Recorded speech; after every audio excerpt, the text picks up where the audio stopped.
ලංකාවේ ලාබාලම දේශපාලන බලවේගයක් හැටියට සමගි ජන බලවේගයේ විශේෂයෙන්ම දේශපාලන දඩයම් දේශපාලන පලිගැනීම් සඳහා කා විසින් කෙරුවත් තරයෙන්ම අපි එය ප්‍රතික්ෂේප කරනවා. හැබැයි දේශපාලන දඩයම් කියන මුවාවෙන් මිනිමරුවන් ඝාතකයන් මහපරිමාණයේ දූෂිතයන් රාජ්‍ය දේපල අවභාවිතා කරපු අය ඒ වගේම පැහැර ගැනීම් වලට සම්බන්ධ වූ අය කවුරු හෝ වුවත් රටේ සාමාන්‍ය නීතියට එයාලා අදාළ බව අපි විශ්වාස කරනවා. යහපාලන රජය කාලේ මේ නඩු පවරලා තියෙන්නේ කැලෑ උසාවියක නෙවෙයි.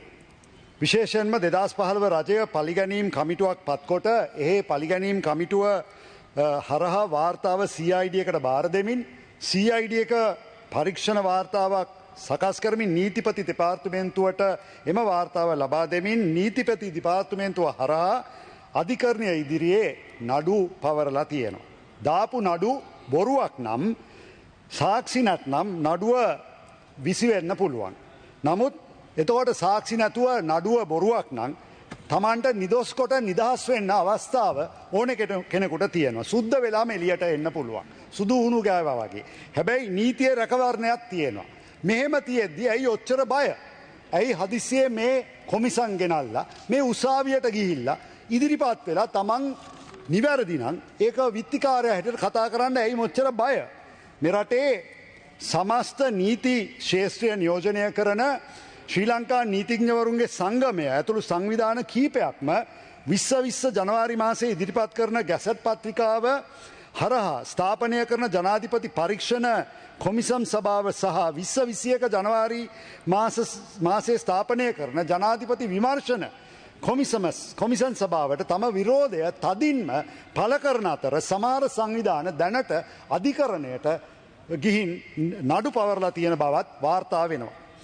නීතිඥවරුන්ගේ සංගමය අනුව අධිකරණයේ ස්වාධීනත්වයටත් එවැගේම නීතිපති දෙපාර්තමේන්තුවේ නිලධාරීන්ගේ ස්වාධීනත්වයටත් එවැගේම ඍජුවම බලපාන අතර බරපතලම ප්‍රශ්නය හැටියට එයාලා දකින්නේ වර්තමානයේ අධිකරණයේ දැනට පවත්වාගෙන යන අපරාධ නඩු පවා මේ පත්වෙන කොමිසමට ඒ නියෝග හරහා එම නඩු ඉල්ලාස් කරගත හැකි බලය තමන්ට ලැබෙනවා වගේම ඒ නඩු ටික අයින් කරගන්න පුළුවන්. එතකොට මෙය අධිකරණ බලයට හා ස්වාධීනත්වයට බරපතල පහරක්.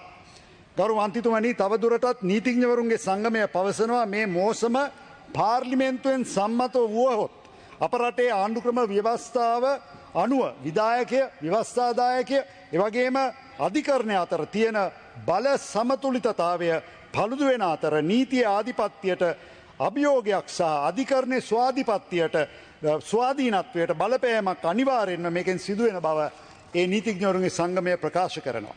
ඒ අනුව මෙම කොමිසමේ නිර්දේශයන් අනුව ක්‍රියා කළහොත් මේ රටේ උත්තරීතර පාර්ලිමේන්තුව අධිකරණය එවැගේම නීතියේ ස්වාධිපත්‍ය පමණක් නොව ජනතා පරමාධිපත්‍ය අභියෝගයට ලක්වෙන බව ඉතාම පැහැදිලි.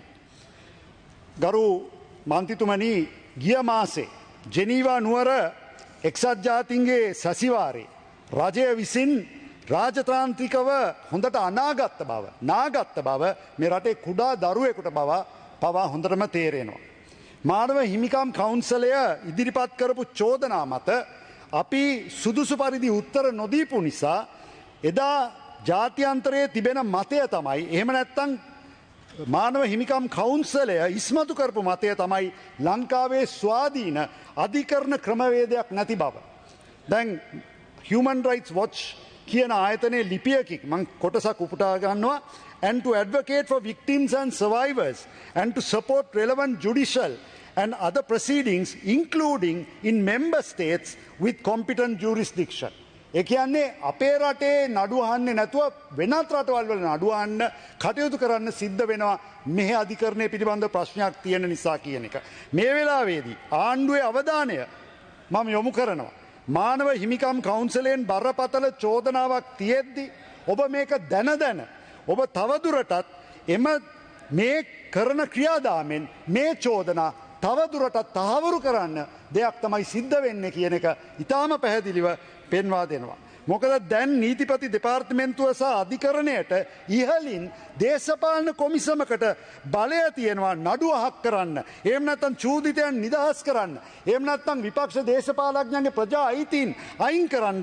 නැත්නම් නීතියේ ස්වාධිපත්‍ය වනසන්න. මේක භයානක තත්ත්වයක්. මේ රජය හැසිරෙන ආකාරය ඊටාම හාස්‍යජනකයි. ඒ වගේම ඊටාම බියකරුයි. ප්‍රතිවිරුද්ධ දේශපාලන මත දරන පුද්ගලයන් පක්ෂ වලට තර්ජන කරනවා. එයාලව මර්ධනය කරනවා. තමන්ගේ පිලේ ඉන්නම පාර්ලිමේන්තු මන්ත්‍රීවරුන්ට ආගමික නායකයින්ට තර්ජන කරන්න දැන් පටන් අරගෙන තියෙනවා. රංජන් රාමනායක ඒ වගේම විජේදාස රාජපක්ෂ හරින් ෆර්නෑන්ඩෝ මනුෂ්‍ය නායකකාර මෙයින් 14ක් පමණයි. හරින් ෆර්නෑන්ඩෝ මන්ත්‍රීතුමා වෙනුවෙන් විපක්ෂය හැටියට අපි එකට සිටිනවා.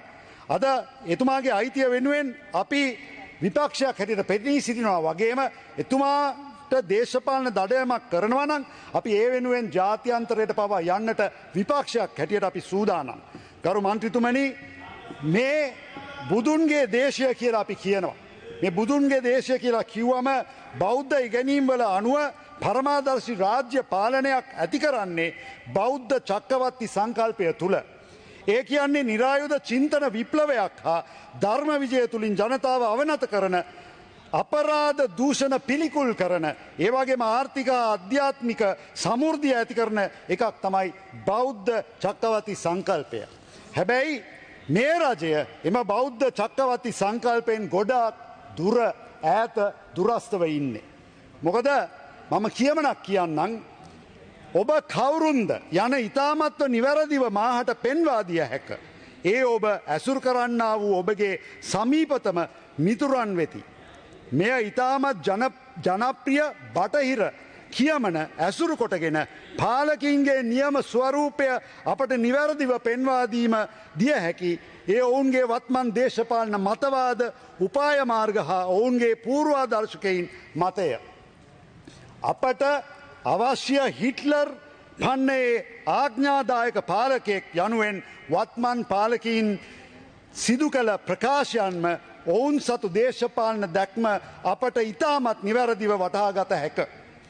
අද මේ විවාද කරන ජනාධිපති විමර්ශන කොමිසම ගත්තම මෙවැනි කටයුත්තක් පිළිබඳව නූතන ලෝකයේ 21 වෙනි සියවසේ උදාහරණයක් සපයාගත නොහැකි නමුත් ඉතිහාසය තුළින් වාර්තා වෙන්නේ දෙවනි ලෝක සංගාමයට පෙර හිට්ලර්ගේ නාසි පාලනය යටතේ ජර්මානු පාර්ලිමේන්තුව වන රියුස්තැගය විසින් නාසි පක්ෂයේ දාමරික මිනිමාරුවන් පෙරවැරදි නිදොස් කොට නිදහස් කිරීමයි. ඒ හා සමානව පනතක් තමයි අද මෙහෙට ගෙනල්ලා තියෙන්නේ. ව්‍යාජ දේශප්‍රේමීත්වය මුලාකිරීම හිතුවත්කාරීත්වය අනුකම්පා විරහිතභාවය හා දැඩි මර්ධනය හිට්ලර්ගේ දේශපාලන න්‍යාය භාවිතය විය. එදා බර්ලිනය රුසියාවේ රතු හමුදාව වටකර තිබියද්දි බහුතර ජර්මානුවන් සිටියේ යුද්ධය හිට්ලර් විසින් දිනනු බවය. හිට්ලර් සිය ජනතාව එතරම් ව්‍යාජ ජනකාමයෙන් හා දේශප්‍රේමයෙන් මුලා කොට තිබුණා.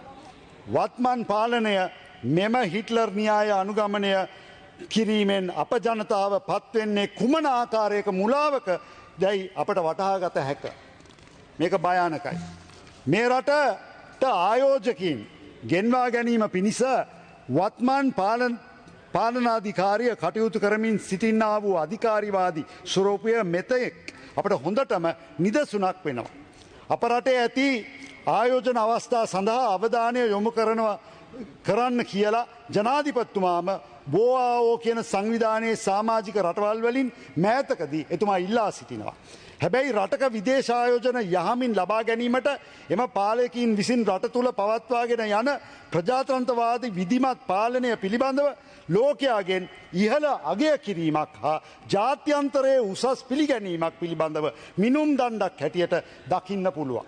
ජාත්‍යන්තර ප්‍රජාව විශේෂෙන්ම ඉතාමත් දියුණු රටවල් වල ආයෝජනය සඳහා යොමුවීමේදී තමන් විසින් ගනුදෙනු කරන්න වූ අනිත් රටෙහි ප්‍රජාතන්ත්‍රවාදී ලක්ෂණ එම රටේ මානව හිමිකම් සුරක්ෂිතභාවය අධිකරණයේ විනිවිදභාවය හා අධිකරණයේ ස්වාධීනත්වය හා අන්‍ය ජාතීන් සමග දේශපාලන අයිතීන් සහ බලය බෙදා හදා ගැනීමේ ඒ ආධිකරුණු පිළිබඳව සොයා ගැනීම විශේෂෙන්ම යොමු කරන බව නොරහසකි.